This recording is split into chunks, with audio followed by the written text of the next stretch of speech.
رابطہ قبر والے سے کرنے کا طریقہ کیا ہے؟ امریکہ نہیں کر سکتا، لیکن سائی وال کا مسلمان کر سکتا ہے۔ سرکار طریقہ بتا کے گئے، اور اس حدیث کی سند پر ابن قیم جو ابن تیمیہ کے شاگرد، کتاب الروح کے اندر انہوں نے کہا اس حدیث پر کوئی اعتراض نہ کرے اس کی سند پر۔ کیوں؟ کہتا ہے کہ اگر یہ بات کمزور ہوتی صحابہ اس پہ عمل کیوں کرتے؟ کہ ہمارے آقا صلی اللہ علیہ وسلم ارشاد فرماتے ہیں اذا مات احدکم، جب تم میں سے کوئی فوت ہو جائے، جنازہ ہو جائے، تدفین ہو جائے، پھر فرما فَلْيَقُمْ أَحَدُكُمْ عَلَى رَأْسِ قَبْرِهِ، ایک تم میں سے اس کی قبر کے سرانے کھڑا ہو جائے، کہ سر کی طرف کھڑا ہونا ہے، تدفین کے بعد کھڑا ہونا ہے، مٹی ڈال دی گئی ہے، پھر فرمایا اس قبر والے کا نام لے کے اسے بلانا ہے، اور نام لے کے ایسے نہیں بلانا سنگل، ساتھ اس کی امی کا نام بھی لینا ہے۔ مثلا ایک بندے کا نام خالد ہے، امی اس کا نام زینب ہے،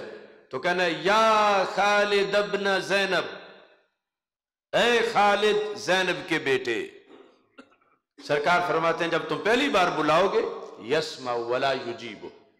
سن تو لے گا مگر جواب نہیں دے گا۔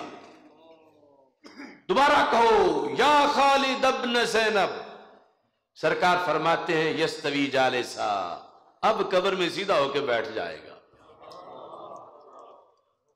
تیسری بار کہو یا خالد ابن زینب، سرکار فرماتے ہیں اب بول بھی پڑے گا، لیکن سنائی ہمیں نہیں دے گا۔ وہ جو چارپائی پہ لیٹا تھا تو نہیں سنائی دیا، اب تو قبر میں ہے، لیکن ہمیں اپنے کانوں کے سننے پہ اتنا یقین نہیں جتنا سرکار کے کانوں پہ یقین ہے۔ اب وہ بولتا ہے تو کہتا کیا ہے؟ فرمایا وہ کہتا ارشدنی رحمک اللہ، ارشد، او میرے مرشد،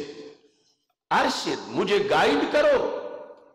خدا تجھ پہ رحم کرے، بلا رہے ہو تو مجھے لگتا ہے تم کچھ مجھے بتانا چاہتے ہو، یہ مشکل وقت ہے، منکر نکیر کی آمد ہے۔ یعنی وہ قبر میں جا کے بھی پچھلوں کو دعا دے رہا ہے۔ لوگ کہتے ہیں قبر والا دیتا کچھ نہیں، سرکار فرماتے ہیں وہ دعا دیتا ہے، بتاؤ اب کیا بتانا ہے بولو، تو سرکار فرماتے ہیں اب اس کے مکمل رابطہ بحال ہے، تم جو بولو گے وہ بولے گا، اب جو بولنا ہے وہ سرکار نے آگے لفظ بتائے ہیں لیکن ہیں عربی میں۔ سرکار فرماتے ہیں اس سے یہ بات کرو اذکر ما خرجت علیہ من الدنیا شہادت ان لا الہ الا اللہ وان محمد الرسول اللہ صلی اللہ علیہ وسلم۔ اے خالد یاد کر اس عقیدے کو جس عقیدے پر رہتے رہتے تیری جان نکلی ہے، یعنی تو نے مرنے سے پہلے گھنٹہ تو کیا ایک منٹ پہلے بھی وہ عقیدہ نہیں بیچا، تو ڈٹ کے رہا، روکی سوکی کھا کے تو نے عقیدہ آخری وقت تک بچایا، تو کامیاب ہو گیا اپنا سچا عقیدہ لے کے دنیا سے نکلنے میں۔ اب تو اس عقیدے کو یاد کر۔ پھر کیسے یاد کر؟ سرکار نے فرمایا اسے یہ کہو کہ تو نے ساری زندگی اللہ کو وحدہ لا شریک مانا، تو نے ساری زندگی حضرت محمد مصطفیٰ صلی اللہ علیہ وسلم کو آخری نبی اور آخری رسول مانا، تو نے قرآن کو امام مانا، تو نے اسلام کو دین مانا، یہ چار چیزیں سرکار نے فرمایا کہ تم نے اس سے یہ میری حدیث سنانی ہے۔ تو سرکار فرماتے ہیں اتنا وہاں جا کے باصلاحیت ہو چکا ہے، اب دنیا میں ہو سکتا ہے کہ نکاح پڑھاتے وقت اسے کلمہ پڑھائیں تو بار بار دہرانا پڑے۔ اب دو جہانوں کا فرق ہے، ادھر پڑھنے والا دنیا میں ہے جو کہہ رہا ہے کہ پڑھو، اور وہ برزخ میں ہے، لیکن دین کا کرنٹ بڑا مضبوط ہے، یہ امریکہ کے پاس نہیں، یہ ہے دین مصطفیٰ صلی اللہ علیہ وسلم۔ شرط یہ ہے کہ وہ قبر والا بھی مسلمان ہو اور باہر والا بھی مسلمان ہو، اور مسلمان ہونے کے ساتھ پھر یہ بھی ہو کہ قبر والے کو یا سے بلانے کو شرک نہ کہتا ہو، ورنہ تو یہ کہ اسے بخشواتا خود ہی نکاح توڑوا بیٹھے کہ اس نے شرکیہ جملہ بول دیا، اب وہ باہر سے بول رہا ہے، اندر سرکار فرماتے ہیں کہ وہ بولنا شروع ہو جاتا ہے، اللہ ربی اللہ ربی اللہ ربی محمد النبی صلی اللہ علیہ وسلم۔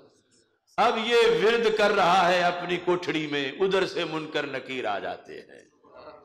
سرکار فرماتے ہیں جب وہ آ کے دیکھتے ہیں کہ یہاں تو پہلے ہی رونق لگی ہوئی ہے، یہ تو سوئے ہی نہیں، یہ تو بندہ جاگ ہی رہا ہے، ہم نے بٹھانا تھا آ کے اس کو، اور ہم نے آگے پھر سوال کرنے تھے، اور یہاں تو سوال جو ہم نے کرنا تھا یہ جواب خود ہی پڑھ رہا، وہ چاروں جواب مسلسل باری باری پڑھ رہا ہے۔ تو سرکار فرماتے ہیں کہ فرشتے پھر رب سے رابطہ کرتا، رب اس کا کیا کرنا ہے، کہ اس کا بھی امتحان کیسے ہوگا، یہ تو چپ ہی نہیں کر رہا، یعنی ہم پوچھیں تب جب یہ کوئی وقفہ کرے تو سرکار فرماتے ہیں، اللہ فرماتا ہے کہ اس سے پوچھنے کی ضرورت نہیں، بس اس کی قبر میں جنت کا دروازہ کھول دو۔ اس مقام پر صحابہ نے پھر سوال کیا۔ پہلے جب یہ بات آئی تھی کہ بلانا یا سے ہے اور بلانا قبر والے کو ہے، تو اگر یہ آج والا دین ہوتا نا جو کچھ لوگوں نے بنایا ہوا ہے، جو مسجدوں کے محرابوں سے بھی یا کاٹتے رہتے ہیں سرکار کے نام سے کہ شرک ہو جائے گا، اگر اس طرح کی کوئی صورتحال وہاں ہوتی تو صحابہ کہتے یا رسول اللہ صلی اللہ علیہ وسلم طریقہ تو بڑی قیمتی آپ نے بتایا ہے، لیکن یہ جو یا کے ساتھ بلانا ہے تو اس میں تو شرک ہو جائے گا، یعنی جن کے دین میں یا رسول اللہ صلی اللہ علیہ وسلم یا غوث کہنے سے نکاح ٹوٹ جاتا ہو، انہیں اگر یہ بات ہوتی تو صحابہ پہلے یہ مسئلہ حل کرواتے کہ ہم کہیں تو صحیح لیکن یا رسول اللہ جو کچھ ہم نے آپ سے پڑھا ہے اس میں تو یہ شرک ہے کہ جو قبر کا ہے بے جان ہے جسے یہ پتھر اور بت کہہ رہے ہیں، ہم اسے آواز دیتے پھرے اے خالد جس کی ہڈیاں ہیں۔ لیکن صحابہ نے یہ سوال نہیں کیا کیونکہ انہیں سرکار نے یہ والی توحید پڑھائی نہیں تھی کہ یا کہنا ناجائز ہو جاتا ہو، اس نبی کو یا رسول اللہ کہنا اس کا عالم کیا ہوگا جس کی امت میں 15ویں صدی کے رامے کو بھی قبر پہ کھڑے ہو کر یا رحمہ کہہ سکتے ہیں۔ صحابہ نے یہ نہیں سوال اٹھایا، اگلا اٹھا دیا کہ یا رسول اللہ صلی اللہ علیہ وسلم لیکن یہ جو آپ نے فرمایا ہے کہ اس کی امی کا نام لینا ہے ساتھ، شرط پوری نہ ہو سکے تو پھر کیا کریں؟ یعنی سرکار کو کتنا پسند ہے کہ ناغہ نہیں ہونا چاہیے، یہ کام ہونا ضرور چاہیے، وہاں مشکل وقت ہے، منکر نکیر کی آمد ہے، پیچھے سے تم پوچھنے جاؤ ادھر سے امتحان ہو جائے، جو کچھ ہونا ہے ہو جائے، تو مجھے یہ منظور نہیں، اسی وقت تم نے بات کرنی ہے۔ تو پھر حل کیا ہے؟ فَيَنْسُبُهُ إِلَىٰ أُمِّهِ حَوَّا، نام امی کا ہی لینا ہے، چھوٹی کا نہیں آتا تو بڑی امی کا لے لیں،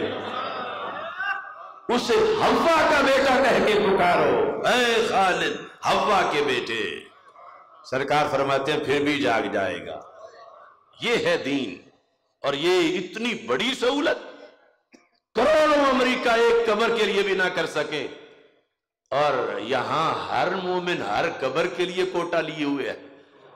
سرکار کی سنت کو اگر سامنے رکھے، شرائط پائی جائیں کہ اگلا قابل دعا ہو کہ اس کے لیے دعا کرنا جائز ہو، تو یہ کتنا، یعنی یہ اولین ایصال ثواب ہے، اور افسوس سے آج متروک ہے، حالانکہ اس پہ کون سی مشقت ہے، صرف چند لفظ ہی ہے۔ ہاں مشکل بڑا ہے، کیونکہ اگر عقیدہ اجازت نہ دے تو پھر کیسے کوئی کرے، لیکن ہمارے لیے کوئی مشکل نہیں ہے، ہمارے عقیدے کے لحاظ سے تو یہ دعا یاد کرنی چاہیے۔